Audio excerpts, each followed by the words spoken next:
A woman I know, she sits on 3 corporate boards, moves between New York and Washington with the ease of someone who was born to both cities and at 54 looks closer to 42, said something to me at a gallery opening last autumn that stopped me mid-conversation. I had just watched her handle what I can only describe as a socially combustible situation.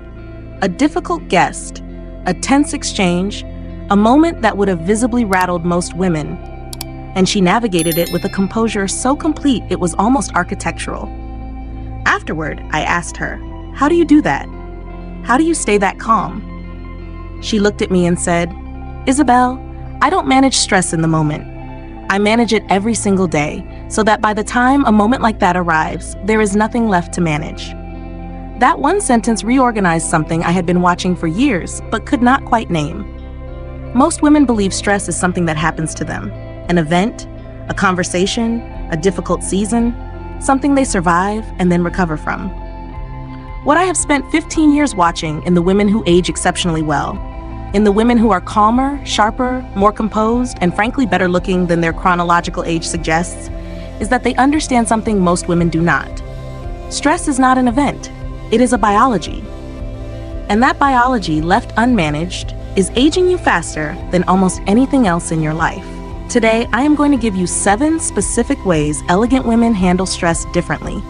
Not philosophically, biologically, practically, with the exact mechanisms, the exact practices, and the exact reasons they work. Before we go into today's video, I have a free gift for you. It's something I know you'd appreciate. I have read a lot of comments from some of you asking for this, and I decided to build a checklist around it. It is called the Elegant Morning Routine Checklist. 12 rituals of women who are timeless, healthy, and undeniable after 40. It is the morning architecture that puts everything I described today into daily practice. Cortisol protection, protein-first nutrition, movement, silence, grooming standards, and the identity rituals that make all of it sustainable.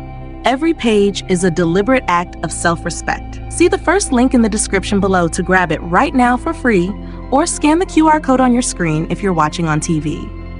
When you do get it, remember to email me your feedback about your takeaway from it. I love to read those emails. Now back to the video. Habit 1. They understand what stress is actually doing to their body. Most women know stress is bad for them in the general, abstract way that everyone knows sugar is bad for them, without truly understanding the mechanism. And without understanding the mechanism, you cannot make decisions with any real conviction. I'm going to show you exactly what chronic stress is doing at the cellular level. But before I do, there is something you need to understand first. When I was working in luxury fashion, traveling constantly, managing relationships across 4 time zones, operating on deadlines that compressed everything into urgency, I looked at 37 more tired than I should have. Not dramatically, but I could see it. A dermatologist I went to see at that time, a woman whose clinic is on the Upper East Side and who has treated several women in my world, asked me one question before she looked at my skin. She asked, "How is your cortisol?" Not my hydration, not my diet, my cortisol. Because she already knew what she was going to see. Here's the biology, plainly. When you are under chronic stress, your body releases cortisol, your primary stress hormone, continuously rather than in the short bursts it was designed for. Chronically elevated cortisol breaks down collagen, the structural protein that keeps your skin firm and lifted. It impairs your skin barrier, which means moisture leaves and irritants enter. It elevates blood glucose, which triggers a process called glycation, the binding of sugar molecules to collagen fibers, making them rigid and brittle. A study from the journal Brain, Behavior, and Immunity found that chronic psychological stress measurably accelerates cellular aging at the chromosomal level, shortening the telomeres that protect your DNA. Shorter telomeres are one of the most reliable biological markers of accelerated aging. The resolution to this loop is not a product. It is a framework. You cannot treat the surface of a problem that is being generated from the inside. Every elegant woman I know who ages slowly is doing something specific to manage cortisol at the source, not covering its consequences. And the first step in that management is understanding precisely what is at stake. Now you do. And stopping here leaves you with an incomplete picture. Because what I just explained applies to every woman. What I have not told you yet is why women over 40 are carrying a biological disadvantage that makes this more urgent not less than it was a decade ago. Habit 2. They account for the hormonal shift that changes everything after 40. Most women over 40 are managing stress with the same strategies they used at 32, and their bodies are no longer the same body. I'm going to show you why that matters. But first, understand what has changed. I had a conversation 2 years ago with a functional medicine physician, a woman who works with executives and high-performance professionals in New York, who told me something that reframed the way I think about everything in the second half of life. She said, after 40, your stress recovery system has lost one of its primary support structures, and most women have never been told. Here's what she meant. Progesterone, the hormone that naturally counterbalances cortisol, that promotes calm, that supports deep sleep and emotional regulation, begins a measurable decline in perimenopause, which can begin as early as the late 30s. As progesterone falls, cortisol's effects become amplified. The same amount of stress that your 32-year-old body processed with relative efficiency now produces more disruption, more inflammation, a longer recovery window, and a more visible result on your face and in your energy. A study from the Endocrine Society found that during perimenopause, the hypothalamic pituitary adrenal axis, the system that regulates your cortisol response, becomes measurably more reactive. You are not imagining it. You are not weaker than you were. You are biologically operating with less hormonal buffer than you had before, and the women who are aging well are the ones who have adjusted their approach accordingly. The resolve here is a shift in perspective that is not small. If you are over 40 and still treating stress management as something you will get to eventually, you are miscalculating the cost. The women who remain vital, composed, and physically impressive in their 50s and 60s are not lucky.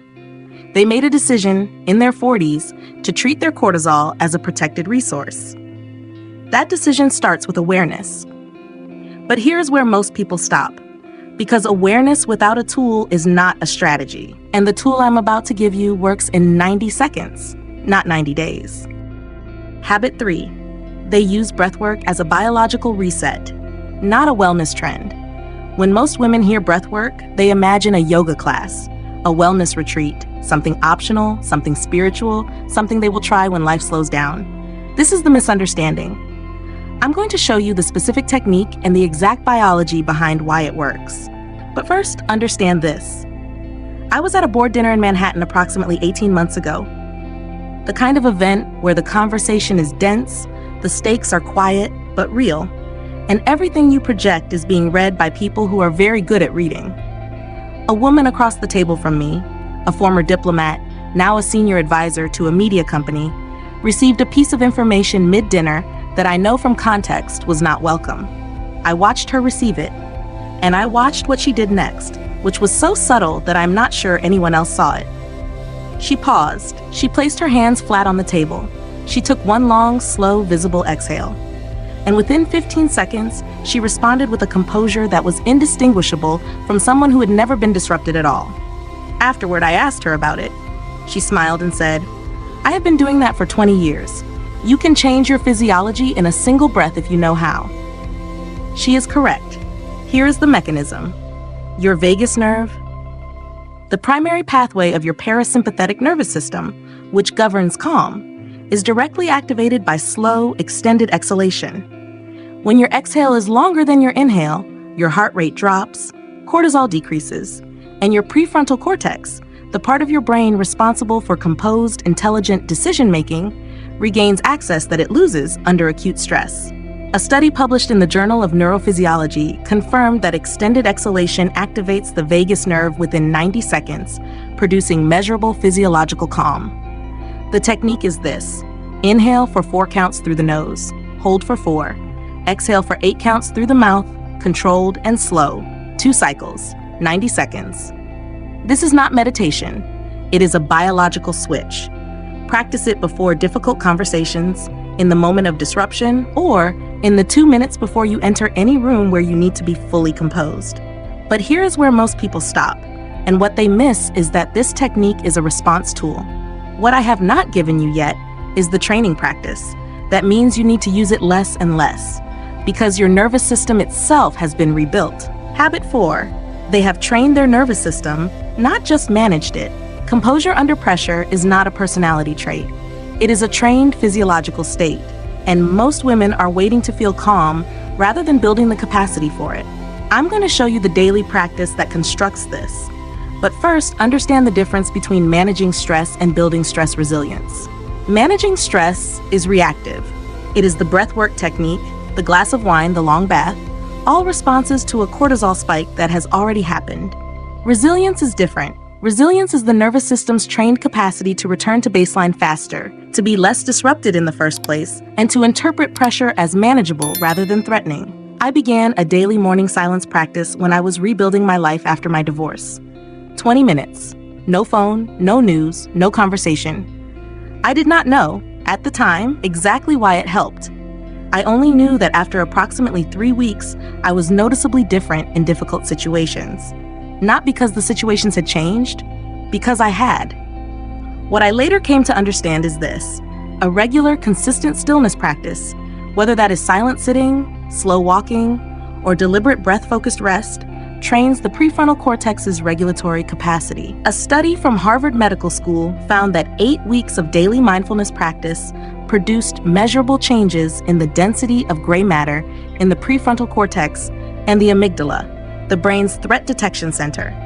The amygdala became physically smaller. The regulatory cortex became more developed. The women I know who are unshakable in rooms have been training this, quietly, privately, consistently, for years. The practice is non-negotiable, and it is not long. 20 minutes of silence in the morning. Before the phone, before the news, before the day makes its demands. Not guided, not musical, silent. That silence is where composure is built.